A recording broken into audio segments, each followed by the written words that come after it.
दोस्तों, एक गरीब लकड़हारा और उसकी बीवी अपनी कोठी में बैठे थे। दोनों उदास थे क्योंकि उनका कोई बच्चा नहीं था। बीवी ने ठंडी सांस भरी और कहा, काश मेरा एक बच्चा होता। भले ही वो मेरे अंगूठे यानी थंब से बड़ा ना हो, पर मैं उसे जी जान से प्यार करती। खुदा का करना ऐसा हुआ कि उनकी ये दुआ कबूल हो गई। उनके घर एक नन्हा सा बेटा पैदा हुआ जो बिल्कुल स्वस्थ था, पर उसका कद अंगूठे जितना ही रहा। उन्होंने उसका नाम रखा अंगूठा राय। वो बड़ा तो नहीं, पर उसकी आंखें हीरे की तरह चमकती थीं और वो बहुत चतुर यानी क्लेवर निकला। एक दिन लक्कड़हारे को जंगल से लकड़ी लानी थी, पर उसे किसी ऐसे की जरूरत थी जो बैलगाड़ी लेकर पीछे आ सके। अंगूठा राय चिल्लाकर बोला, पिताजी मैं लेकर आऊंगा। बाप हंसने लगा, तू तो लगाम तक पहुंच भी नहीं सकता। अंगूठा राय बोला, बस माँ घोड़े को जोत दे, मैं घोड़े के कान में बैठ जाऊंगा और उसे रास्ता बताऊंगा। और दोस्तों, कमाल हो गया। घोड़ा ऐसे चलने लगा जैसे कोई माहिर ड्राइवर चला रहा हो। रास्ते में दो अजनबी मिले। उन्होंने देखा कि गाड़ी तो चल रही है, पर दिख कोई नहीं रहा। उन्होंने सोचा, ये बच्चा तो हमें मेला दिखाकर अमीर बना देगा। उन्होंने बाप को सोना देकर अंगूठा राय को खरीद लिया। अंगूठा राय ने अपने बाप से धीरे से कहा, पिताजी पैसे ले लो, मैं जल्द ही लौटूंगा। वो उन अजनबियों के साथ चला गया, पर जैसे ही रात हुई वो रास्ते में एक चूहे के बिल में छुप गया और उन्हें उल्लू बनाकर निकल गया। रात को ठंड से बचने के लिए वो एक घोंगे के खोल में सो गया। तभी वहां दो चोर आए जो एक पंडित जी के घर चोरी का प्लान बना रहे थे।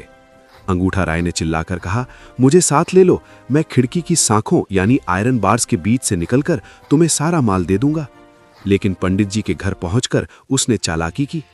वो जोर जोर से चिल्लाने लगा, क्या सारा सामान बाहर फेंक दूं? उसके शोर से कुक जाग गई और चोर डरकर दुम दबाकर भाग गए। मुसीबत ने अभी पीछा नहीं छोड़ा था। अंगूठा राय घास में सो रहा था, तभी एक गाय ने उसे घास के साथ निगल लिया। गाय के पेट में उसे अंधेरा लगा तो वो चिल्लाया, और घास मत डालो। पंडित जी को लगा गाय पर भूत का साया है। उन्होंने गाय कटवा दी। उसका पेट कूड़े के ढेर पर फेंक दिया गया। तभी एक भूखा भेड़िया आया और उस पेट को अंगूठा राय समेत निगल गया। पर अंगूठा राय बिल्कुल नहीं डरता था। उसने भेड़िए के पेट से ही बात करनी शुरू कर दी। दोस्त, मैं तुम्हें एक शानदार दावत खिला सकता हूँ। उसने भेड़िए को अपने ही घर का रास्ता बताया। भेड़िया किचन के ड्रेन से अंदर घुसा और खूब हैम, बीफ, केक और चिकन खाया। खाना खाकर भेड़िया इतना मोटा हो गया कि वो ड्रेन से बाहर नहीं निकल पा रहा था। यही तो अंगूठा राय चाहता था। उसने भेड़िए के पेट के अंदर शोर मचाना शुरू किया। उसके बाप ने आवाज सुनी और कुल्हाड़ी लेकर आया। अंगूठा राय चिल्लाया, पिताजी मैं यहाँ हूँ, भेड़िए के पेट में। बाप ने बड़े ध्यान से भेड़िए को मारा और उसका पेट चीरकर अपने नन्हे लड़के को बाहर निकाला। माँ बाप की खुशी का ठिकाना नहीं था। अंगूठा राय बोला, पिताजी मैं चूहे के बिल, स्नेल शेल, गाय के पेट और भेड़िए की नान से होकर आया हूँ। पर सच तो ये है कि अपने घर जैसी सुकून की जगह दुनिया में कहीं नहीं है। माँ बाप ने कसम खाई कि अब वो उसे दुनिया की सारी दौलत के लिए भी कभी नहीं बेचेंगे। अंगूठा राय अब अपने घर में सुकून से रहने लगा और उसकी कहानियां आज भी जंगल में गूंजती हैं। तो दोस्तों, कद छोटा हो तो क्या हुआ, अगर हौसला और अक्ल बड़ी हो तो इंसान भेड़िए के पेट से भी सही सलामत निकलकर घर पहुंच सकता है।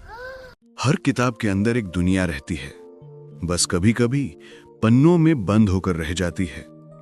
कुछ लोग पढ़ नहीं पाते, कुछ लोग पढ़ने का वक्त नहीं निकाल पाते, और कुछ सिर्फ सुनकर या देखकर ही कहानियां महसूस करना चाहते हैं। इसीलिए शहजी क्रिएशंस ने सोचा कि कहानियों को पन्नों से आजाद किया जाए। यहां प्रिंटेड स्टोरीज बन जाती हैं बोलती हुई आवाजें और जीती जागती विजुअल्स।